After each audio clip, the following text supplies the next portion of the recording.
焦點新聞嘅時間啦，嗱，今日同大家關注下李根興啊嚇，咁啊李根興啊，大家都知道邊個啦，睇到張圖咧都知道係邊位啦，咁啊不嬲都係串串貢啦嚇，俾網民啊笑佢啦嚇。最近啊多咗個新花朵叫商鋪專家，傷係受傷嘅傷啊，以前就係商業嘅商，依家就係受傷嘅傷啊。咁啊標題就係咁嘅，李根興賣鋪賣不完啊，尖沙咀鋪啊似科連搬。咁啊需要沽啦，咁啊希望蝕少一次啦，平手離場咁樣。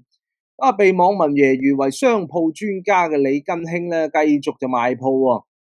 咁但係估計今次咧終於可以蝕少一次啦，俾啲掌聲佢先，好嘢。咁啊最新咧就係用6680萬啊沽出尖沙咀嘅鋪位，咁啊持貨1年半啊，帳面升值大概就6% 到啦。咁啊扣除埋一啲雜費啊咁樣，咁其實就係平手離場嘅。咁相信佢今年咧連環蝕足10間鋪之中咧，碩果僅存啊，呢個咧就唔需要蝕啦。咁啊上述鋪位咧就係喺尖沙咀金馬倫道17號 A 同埋 B 鋪，面積咧大約就係1950平方尺。咁啊最近咧就用6680萬沽出啊，成交尺價咧就係每尺咧就係3.4萬元。鋪位咧依家由麵家同埋飲品店租用嘅，咁啊月租咧總共就24萬元，以新成交價嚟計咧，租金回報率咧咁啊都有4.3厘嘅。咁啊呢個鋪位咧上一手業主咧其實就小巴大王喎，馬亞木家族同埋相關人士。去年1月咧就由李根興嘅盛匯商鋪基金咧就用6300萬買咗，之後咧分拆成2個鋪位放售。咁啊原本叫價就9000萬嘅，咁但係最近咧就減價，呢個都唔係減價啦，呢個直情叫劈價噶啦嚇。咁啊持貨年半啊，帳面獲利大概係380萬元啦，咁啊升值咗6% 到。咁但係咧其實扣除印花稅同埋一啲佣金咧，咁啊其實就係實際係平手離場嘅。事實上盛匯商鋪基金今年咧就加快沽貨，咁但係大部分咧其實都係蝕住走嘅。令到李根興咧由商鋪專家咁被網民就笑佢就叫做傷心嘅傷商鋪專家。最近一單咧就係8月份咁以640萬元沽出大角咀合群街嘅一個地鋪，咁揸貨揸咗4年嘅啦，咁蝕咗510萬，咁蝕幅達到44.3%，咁係該基金今年最大宗嘅蝕讓個案。咁至於細數翻佢嘅第一滴血咧，其實就係今年3月蝕住放嘅佐敦吳松街126號鋪，咁帳面咧就蝕咗882萬。嗱，咁我哋睇翻啦，其實相關資料有一啲嘅專欄咧，咁喺度研究嘅，究竟點解呢個富二代李根興近呢半年要認低威咧？平時串串貢噶嘛，係咪？咁原來咁樣嘅，盛匯商鋪基金創辦人李根興向來都係活躍於各大媒體同埋社交平台，咁但係近日咧佢嘅曝光率咧比以前更加高，咁不斷咧受到一啲唔同嘅媒體訪問分享佢咧就唔係賣鋪賺錢，而係咧就係去年即係佢咧就話有一班咧蝕住執笠嘅餐廳老闆咧其實係冇料到，咁佢咧就為住呢個言論就公開道歉。咁又大方承認啦，其實最近呢幾個月咧不斷都要沽貨咧，其實都係不斷都係蝕錢嘅。咁但係咧強調嚟緊嘅年底咧之前咧佢係會再度入市嘅，因為咧佢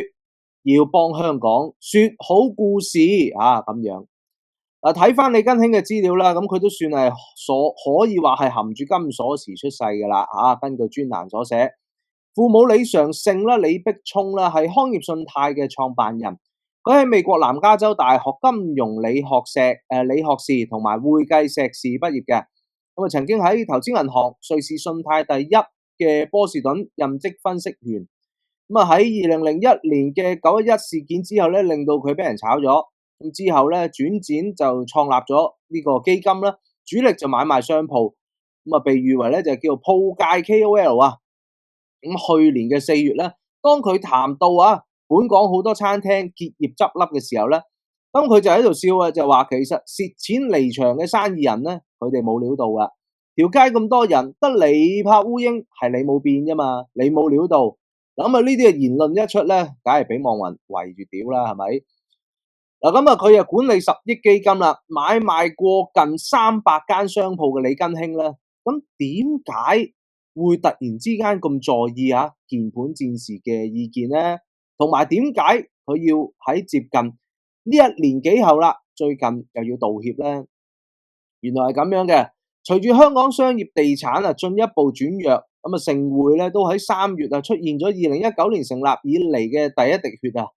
咁喺呢一個嘅以1868萬沽出咗佐敦吳松街126號地鋪連埋閣樓，咁蝕咗882萬。咁去到今年6月嘅時間啦，李根興咧短短3個月咧係咁放鋪不停放，咁套現咗1.56億元。咁連埋呢一個嘅總買入價2.075億咧，咁其實佢就蝕咗咧5150萬元，咁其實都蝕咗25% 嘅啦，即係咁坦白講句，即係呢個我覺得都係一個止蝕離場嘅嚇。咁至於你話喂，究竟佢係快手定係遲咗咧？咁各有各唔同嘅睇法啦。好啦，翻查盛匯最新公布第二季度基金表現啦，咁截至6月底基金嘅單位資產淨值就由高位嘅106.09就跌到去70.93，咁唔見咗1/3。過去嘅1年嘅總回報咧，咁去到-19.2%，咁唔怪得知不停就要推翻啲貨出去啦。咁你即係老實講句，你揸住嗰啲咁佢不停跌，咁其實就冇意思噶嘛，係咪？咁好啦，然之後咧就係目標今年咧仲要套多咧就係2至3億元嘅。咁依家咧就完成咗1.7億啦，咁意味咧咁嚟緊可能仲要再沽多1.3億，真係搞唔掂。咁盛匯嘅官網咧就話啦，投資基金咧鎖定期咧至少3年嘅，咁其實根據基金第二季嘅表現顯示咧，咁已經蝕咗接近1成啦。咁呢班投資者咧明年鬆綁嘅時候咧，就隨時就會贖翻咧止蝕嘅錢嘅。咁會唔會再加注溝貨咧咁樣？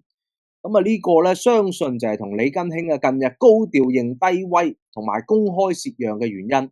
就係想向呢一班未攞翻錢嘅投資者咧講到明過咗今年底之後，基金咧係可以執平貨嘅，所以咧就希望咧嗰啲嘅投資者咧就去贖翻佢哋啲錢其實就咁嘅原因。呢個係一個預期管理嘅一個做法嚟嘅，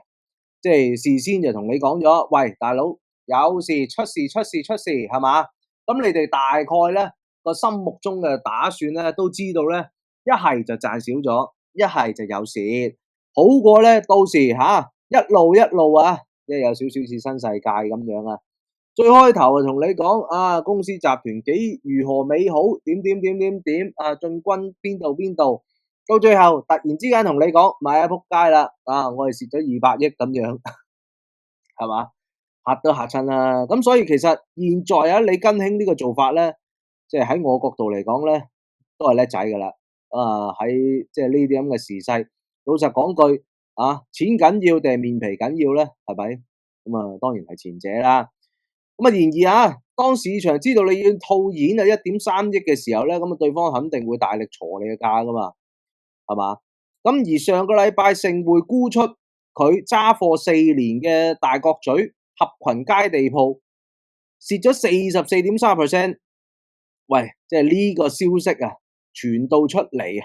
你估啲業主傻嘅咩？啲買家傻嘅咩？你估係咪？全世界都知你等錢使啦，咁梗係會你價啦。咁所以坦白講句，李根興即係可能嚟緊咧，繼續都要再做多1年半載嘅商鋪專家，咁先至可能即係有翻啲起色至於你話喂，即係佢強調就係嚟緊年底嘅時候可以止蝕執平貨，咁呢啲又係佢對一啲投資者嘅預期管理啫，係嘛？咁代唔代表佢真係睇好個市咧？